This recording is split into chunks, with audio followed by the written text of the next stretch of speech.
Orang goblok sulit dapat pekerjaan. Akhirnya buka usaha sendiri. Saat bisnisnya berkembang, orang goblok memperkerjakan orang pintar. Orang pintar maunya cepat berhasil. Padahal semua orang tahu itu impossible. Orang goblok cuma punya satu harapan, yaitu hari ini bisa makan. Orang pintar yang hebat dalam analisis sangat mungkin berpikir negatif tentang sebuah bisnis, karena informasi yang berhasil dikumpulkannya sangat banyak. Sedangkan orang bodoh tidak sampai berpikir negatif karena harus segera berbisnis. Orang pintar berpikir aku pasti bisa mengerjakan semuanya. Sedangkan orang bodoh menganggap dirinya punya banyak keterbatasan sehingga harus dibantu orang lain. Orang pintar menganggap sudah mengetahui banyak hal, tetapi seringkali melupakan penjualan. Orang bodoh berpikir simpel, yang penting produknya terjual. Orang pintar sering menganggap remeh kata fokus. Buat dia, melakukan banyak hal lebih mengasihkan. Sementara orang bodoh tidak punya kegiatan lain kecuali fokus pada bisnisnya. Orang pintar merasa gengsi ketika gagal di satu bidang sehingga langsung beralih ke bidang lain ketika menghadapi hambatan. Orang bodoh seringkali tidak punya pilihan kecuali mengalahkan hambatan tersebut. Orang goblok itu gak banyak mikir, yang penting melangkah.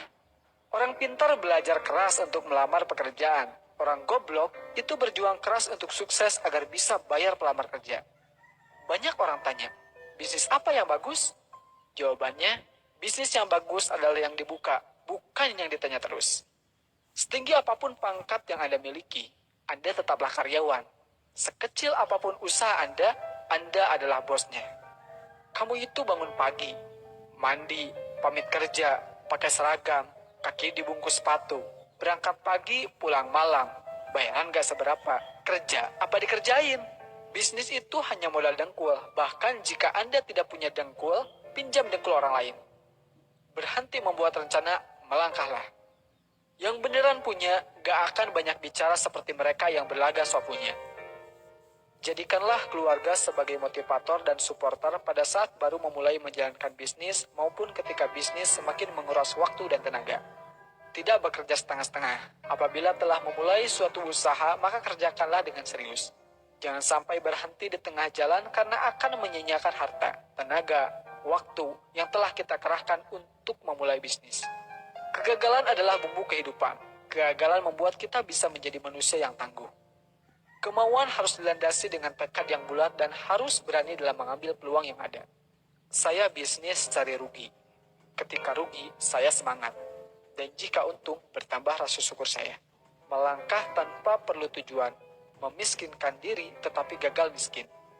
Aku kerja nikmat, orang lain bilang kerja keras. Banyak orang bilang saya orang gila, hingga akhirnya mereka dapat melihat kesuksesan saya karena hasil kegilaan saya. Sekolah terbaik adalah sekolah jalanan, yaitu sekolah yang memberikan kebebasan kepada muridnya supaya kreatif. Seorang pintar sekalipun tetap berperilaku bodoh dengan mencampur adukan keuangan pribadi dan perusahaan. Urutan kerja diurut berdasarkan prioritas, sehingga tidak ada pekerjaan menumpuk di akhir-akhir. Dengan mengingat Allah, hati menjadi tenang. Dalam segala aktivitas kita, maka akan bernilai ibadah. Banyak orang bodoh yang banyak mengandalkan semangat dan kerja keras plus sedikit kerja cerdas, menjadikannya sukses dalam berbisnis. Di lain sisi, kebanyakan orang pintar malas untuk bekerja keras dan sok cerdas.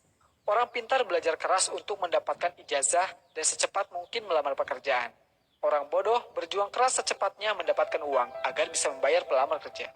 Orang pintar mikir ribuan mil, jadi terasa berat. Saya enggak, cuma melangkah saja. Ngapain mikir, kan cuma selangkah. Orang pintar beranggapan untuk berbisnis perlu tingkat pendidikan tertentu. Orang bodoh berpikir, dia pun bisa berbisnis. Orang pintar berlogika sehingga bermimpi sesuatu yang secara logika bisa dicapai. Orang bodoh tidak peduli dengan logika. Yang penting dia bermimpi sesuatu sangat besar, bahkan sesuatu yang tidak mungkin dicapai menurut orang lain. Rencana itu cuma berlaku buat mereka yang belajar manajemen. Dari A, B, C, D, sampai Z. Padahal dalam bisnis tidak ada yang seperti itu.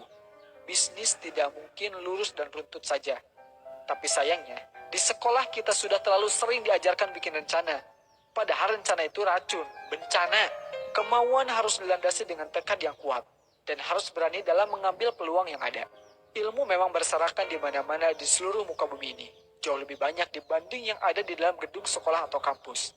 Bahkan seekor ayam pun bisa memberikan ilmu dan inspirasi yang sangat berharga.